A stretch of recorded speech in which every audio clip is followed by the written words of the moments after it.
ஸ்ரீகாந்த், எப்படியும் நீங்கள் தான் தொடங்கணும். இது போன்ற நிகழ்ச்சிகளுக்கு தொடக்க ஆட்டக்காரர் நீங்களாக மட்டுமே இருக்க முடியும். இப்போதைய நிலை என்ன? புயலோட சூழல் என்னவாக இருக்கிறது?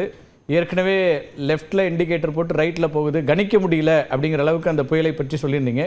இப்போ ஓரளவுக்கு கணிக்கக்கூடிய இடத்தில் இருக்கிறதா? தற்போதைய நிலை என்ன இந்த நிமிடத்தில்?